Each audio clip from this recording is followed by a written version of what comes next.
Hello everyone. I'm Ted. And today we will discuss Chapter 15. Compensation Concept and Policies. And in this chapter we will be discussing Introduction, Definition, Nature of Compensation, Objectives and Importance of Compensation, Compensation Administration, Compensation Policy, Factors influencing compensation policies, Wage policy in India, Factors influencing compensation, Regulatory framework influencing compensation policies, Supplementary compensation fringe benefits. Let's start. Introduction. Introduction. Employees receive compensation in the form of remuneration, monetary rewards as well as non-financial rewards for services rendered. Compensation is an essential tool to motivate people to superior performance. Without getting paid adequately, employees would be unenthusiastic about putting their heart and soul into organizational work. They may not be inclined to give their best to the organization. In most cases, compensation is an important issue affecting how and why employees choose to work at one organization over others. To attract and retain talent, appropriate compensation plans must be put in place. At the same time, the organization must keep the labor costs under control. It must keep the competitive pressures in mind while trying to go overboard while hiring people. It must balance each of these concerns while trying to keep its house in order. Moving next. Definition. Definition. Compensation is what employees receive, financial as well as non-financial rewards, in exchange for their contribution to the organization. Financial rewards include wages, bonuses, pension plans and paid leaves. Non-financial rewards help in making the job more attractive and are somewhat subjective in nature. Employees vary greatly on what types they find desirable. Compensation, it is to be noted here, includes both intrinsic as well as extrinsic rewards. Intrinsic rewards come from the job itself, such as pride in one's own work, praise, recognition, and satisfaction coming out of a job well done. Extrinsic rewards come from a source outside the job, such as pay, promotions, and benefits. Extrinsic rewards are tangible and take both monetary and non-monetary forms. Pay, benefits, incentives.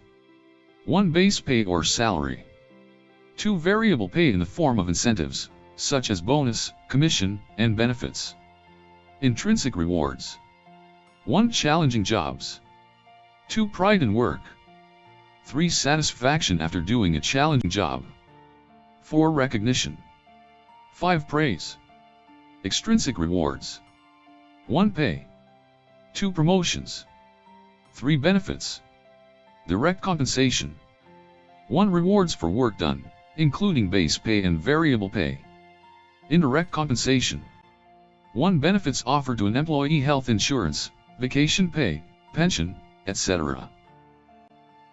Moving next. Nature of compensation. Nature of compensation. Compensation offered by an organization can come both directly through base pay and variable pay and indirectly through benefits. Base pay, it is the basic compensation an employee gets, usually as a wage or salary. The fixed portion of compensation based on time spent by employee is also known as base compensation. Variable pay, it is the compensation that is linked directly to performance accomplishments, bonuses, incentives, stock options. The variable part of pay that consists of incentives that are dependent on employee performance is known as supplementary compensation. Benefits, these are indirect rewards given to an employee or group of employees as a part of organizational membership, such as health insurance, vacation pay and retirement pension. The term compensation management implies formulation and administration of policies relating to base compensation, variable pay, and benefits offered to employees. The primary purpose of compensation management is to ensure an equitable pay structure based on employee performance and qualifications. Moving next. Objectives. Objectives. The most important objective of any pay system is fairness or equity. The term equity has three dimensions. A. Internal equity. This ensures that more difficult jobs are paid more. B. External equity. This ensures that jobs are fairly compensated in comparison to similar jobs in the labor market. C. Individual equity. It ensures equal pay for equal work, i.e., each individual's pay is fair in comparison to others doing the same/similar jobs. The ultimate goal of any compensation program is to attract, motivate, and retain competent employees. They must perceive that the program is fair and equitable and is in sync with their expectations and market practices. Moving next. Importance. Importance of compensation. Some of the important objectives that are sought to be achieved through effective compensation management are listed below. A. Attract talent. Compensation needs to be high enough to attract talented people. Since a number of firms compete to hire the services of such people, the salaries offered must be high enough to motivate them to apply. B. Retain talent. If compensation levels fall below the expectations of employees or are not competitive, employees may quit in frustration. C. Ensure equity. Pay should be commensurate with the nature of a job. Similar jobs should get similar pay. Likewise, more qualified people should get better wages. D. New and desired behavior. Pay should reward loyalty, commitment, experience, risks taking, initiative, and other desired behaviors. Where the company fails to reward such behaviors, employees may go in search of greener pastures outside. E. Control costs. The cost of hiring people should not be too high. Effective compensation management ensures that workers are neither overpaid nor underpaid. F. Comply with legal rules. Compensation programs must invariably satisfy governmental rules regarding minimum wages, bonus, allowances, benefits, etc. G. Ease of operation. The compensation management system should be easy to understand and operate. Then only will it promote understanding regarding pay-related matters between employees, unions, and managers. Moving next. Compensation administration. Compensation administration. Employee compensation may be classified into two types: base compensation and supplementary compensation. Base compensation refers to monetary payments to employees in the form of wages and salaries. The term wages implies remuneration to workers doing manual work measured in terms of number of hours worked. The term salaries, payment relating to a specific period regardless of the number of hours worked, payment usually made at the end of a month, is usually defined to mean compensation to office, managerial, technical, and professional staff. Base compensation usually refers to the basic pay of an employee, expressed in that the employee would get an annual increment of INR 0.500 till he or she reaches the pay of 10,000 per month, and thereafter getting an increment of 1,000 till he or she reaches the pay of 20,000 per month. The pay scales are usually fixed by the government in respect of government employees, subject to revision from time to time. Supplementary compensation refers to allowances, perquisites, called perks, and other fringe benefits, defined as extra benefits offered to employees in addition to the normal compensation, granted to an employee based on individual status and rank in addition to base compensation. Allowances such as house rent allowance, dearness allowance, city compensatory allowance, conveyance allowance, uniform allowance, children's education allowance, medical allowance, etc. are commonly paid to employees based on their membership in a firm. In addition to these, perks such as rent-free accommodation, leave travel concession, interest-free loans, free meals, reimbursement of club fees / medical expenses / driver's pay, etc. are also granted in an attempt to enrich the quality of life and buy loyalty and commitment from employees. Moving next. Objectives of compensation administration. Objectives of compensation administration. A sound plan of compensation administration seeks to achieve the following objectives: to establish a fair and equitable remuneration offering similar pay for similar work, to attract qualified and competent personnel, to retain the present employees by keeping wage levels in tune with competing units, To control labor and administrative costs in line with the ability of the organization to pay. To improve motivation and morale of employees and to improve union management relations. To project a good image of the company and to comply with legal needs relating to wages and salaries. Moving next. Compensation policy. Compensation policy. The compensation policy is the basic document that provides details regarding compensation practices of an organization. It sets the compensation goals that help in attracting top talent into an organization. It throws light on individual compensation components, how they are calculated and who gets what and under what circumstances, within the overall rules set by an organization. Important document for employees. This is an important document from the employee's point of view as well. Each employee is seriously interested to know the elements of his salary, how they are calculated and what he needs to do in order to maximize the gross earnings. Show the path for earning a decent sum. The compensation policy is the tool to find out the details regarding compensation components and the way to maximize the highest total cash. Each employee would be keen to get the maximum possible amount by putting in requisite effort. Set a clear and transparent policy. All employees must have a clear view of how the compensation is structured, calculated, and paid. A clear and transparent policy would help in securing required effort from employees leading to achievement of organizational goals. Such a policy should be broad and all-encompassing so that all the compensation components are covered. Vital document affecting all employees. Compensation policy is a vital document and it affects large populations. So, utmost care has to be taken while formulating the same. Maximum care should be taken. It is always a good idea to involve experienced managers and trade union representatives while formulating such a policy, in addition to having a close look at the regulatory framework governing the same and existing industry practices. Specify compensation criteria.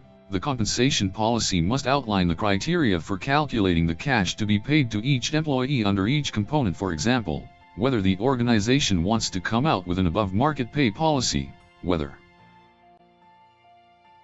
Moving next.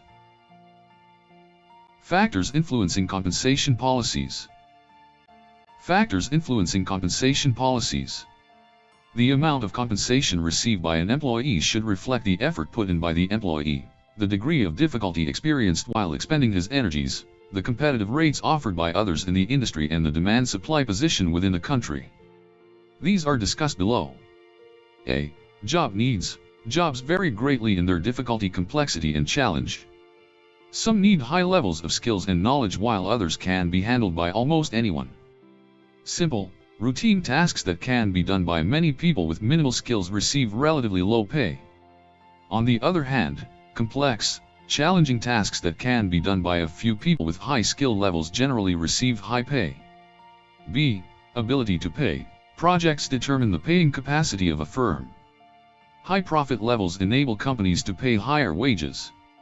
This partly explains why computer software industry pays better salaries than commodity-based industries, steel, cement, aluminum, etc. Likewise, multinational companies also pay relatively high salaries due to their earning power. C. Cost of living. Inflation reduces the purchasing power of employees. To overcome this, unions and workers prefer to link wages to the cost of living index. When the index rises due to rising prices, wages follow suit. D. Prevailing wage rates. Prevailing wage rates in competing firms within an industry are taken into account while fixing wages. A company that does not pay comparable wages may find it difficult to attract and retain talent. E. Unions. Highly unionized sectors generally have higher wages because well-organized unions can exert presence on management and obtain all sorts of benefits and concessions to workers. F. Productivity. This is the current trend in most private sector companies when workers' wages are linked to their productivity levels. If your job performance is good, you get good wages. A sick bank, for example, cannot hope to pay competitive wages, in tune with profit-making banks. G. State regulation. The legal stipulations in respect of minimum wages, bonus, dearness allowance, allowances, etc., determine the wage structure in an industry. Taxation policies of the government, for example, influence the way companies structure their compensation payable to executives in the form of reimbursements, concessions, allowances, and various other benefits. H. Demand and supply of labor. The demand for and the supply of certain skills determine the prevailing wage rates.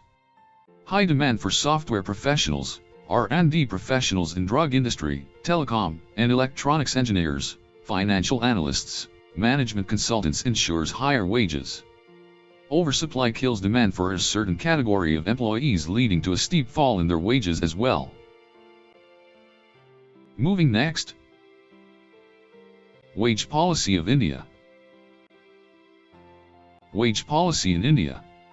After independence, the government realized that the wages of workers can't be left to the fluctuations in demand and supply in labor market conditions.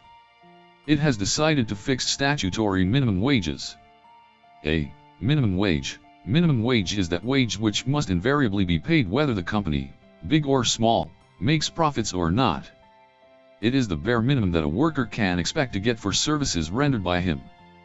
The minimum wage is calculated based on individual requirements of a family of 4 members, such as calories consumed per day, 2. Clothing requirement per annum per family, 3. Rent to be paid by family, 4. Fuel, lighting, and other miscellaneous items of expenditure. V. Children's education, medical and recreational needs, old age needs, marriage, etc. B. Fair wage. It is that wage which is above the minimum wage but below the living wage, that takes into account the following items: the productivity of labor, 2. The prevailing rates of wages in the same or similar occupations in the same region or neighboring regions, 3. The level of national income and its distribution, 4. The place of industry in the economy of the country. V. The employer's capacity to pay. C. Living wage. According to the Committee on Fair Wages, the living wage is the highest among the 3. It must provide I. Basic amnesties of life, 2. Efficiency of worker, 3. Satisfy social needs of workers such as medical, education, retirement, etc.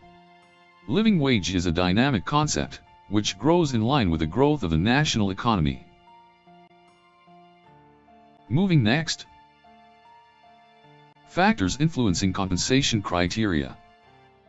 Factors influencing compensation criteria. Every organization needs to take a critical view of various factors while setting the compensation policy and the basis for compensation criteria. The criteria would clarify the position taken by a company, say, whether it wants to strike a balance between internal equity versus external parity, fixed pay versus variable pay, performance versus membership, below market versus above market, open vs secret pay, etc.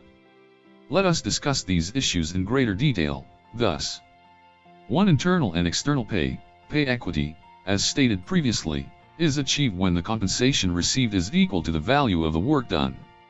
Compensation policies are internally equitable when employees believe that the wage rates for their jobs approximate the job's worth to the organization. Perceptions of external equity exist when the firm pays wages that are relatively equal to what other firms are paying for similar types of work. 2. Fixed versus variable pay. Nowadays, variable pay programs are widely followed throughout many organizations and for all levels of employees. Widespread use of various incentive plans, team bonuses, profit-sharing programs have been implemented with a view to link growth in compensation to results. Of course, while using variable pay systems, management must look into 2 issues carefully. Should performance be measured and rewarded based on individual, group or organizational performance? Should the length of time for measuring performance be short-term or long-term? 3. Performance versus membership. Knowledge-based organizations these days follow a performance-based payment plan offering awards to employees for cost-saving suggestions, bonuses for perfect attendance, or merit pay based on supervisory appraisals. 3M's encouragement of innovation through this route, for example, has paid off in what has become a legend in the field of product development. One of its chemists developed the immensely popular product Post-it when 3M gave time for the employee and announced a handsome bonus for the final result. Most organizations, however, still pay their employees based on the number of hours of work per week coupled with certain benefits for serving the company loyally for a particular period. For job versus individual pay, most traditional organizations, even today, decide the minimum and maximum values of each job independently of individual workers, who are placed in between these two extremes, ignoring their abilities, potential and the ability to take up multiple jobs. Such job-based pay systems may, in the end, compel capable workers to leave the company in frustration. To avoid such unfortunate situations, knowledge-based pay systems, or skill-based ones, have been followed increasingly in modern organizations. In this case, employees are paid on the basis of the jobs they can handle or the talents they have that can be successfully exploited in various jobs and situations. Organizations will grant an increase in pay after the employee masters various skills and demonstrates these according to a predetermined standard. One of the important limitations of this method is that employees can become discouraged when they acquire new skills but find very few rewarding growth opportunities or high-rated jobs where they can use their talents successfully. 5. Below market versus above market compensation. In high-tech firms, workers might be paid better than their counterparts in the manufacturing division. Blue-chip firms such as Hill, Nestle, Procter & Gamble, TCS, Hughes Software Systems might pay above market compensation to certain groups in order to attract and retain the cream of the crop. To grow rapidly and to get ahead of others in the race, especially in knowledge-based industries, most companies prefer to pay above market salaries. Above market wages are typical in well-established manufacturing units operating in a highly competitive environment. Firms paying below market tend to be small, young, and non-unionized. 6. Open versus secret pay. In the real world, the issue of paying compensation openly or in a secret way may often become a bone of contention between employees and the employers. Current research evidence indicates that pay openness is likely to be more successful in organizations with extensive employee involvement and an egalitarian culture that encourages trust and commitment. Open pay eliminates doubts in the minds of employees regarding equity and fairness because there is equal pay for equal work. Moving next. Regulatory framework influencing compensation policies. Regulatory framework influencing compensation policies. The compensation policy of an organization is not something that is conceived and executed in isolation. It has to keep the regulatory framework in mind while setting the tone and tenor, apart from the factors outlined above. The important issues to be kept in mind in this regard include the following. Minimum Wages Act, 1948. The Act prescribes minimum rates of wages for certain sweated and unorganized sectors covered under the Act. The minimum wages can be fixed by hour, day, month, or any other longer period. The rates are revised every 5 years. Different rates for different skills and occupation are permissible. The total wages payable would have a fixed component and a variable component. The minimum wages need to be paid before 7th of every month.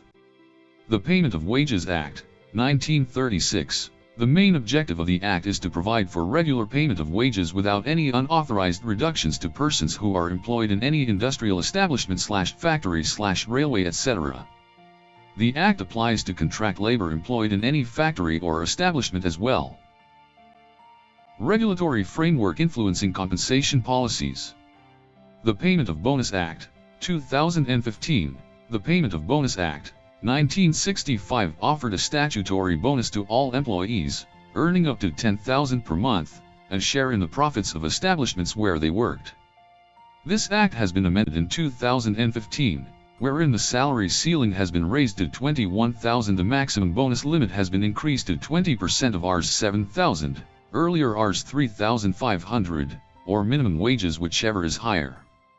The Equal Remuneration Act, 1976. The Act requires employers to pay equal remuneration to men and women workers handling work of a similar nature without any discrimination, especially on the ground of sex. The Act further provides that no discrimination should be made against women at the time of recruitment. That's all for this video. Thank you for watching. This video is brought to you by Bookstune. Like this video to encourage us. Share this video to spread the knowledge.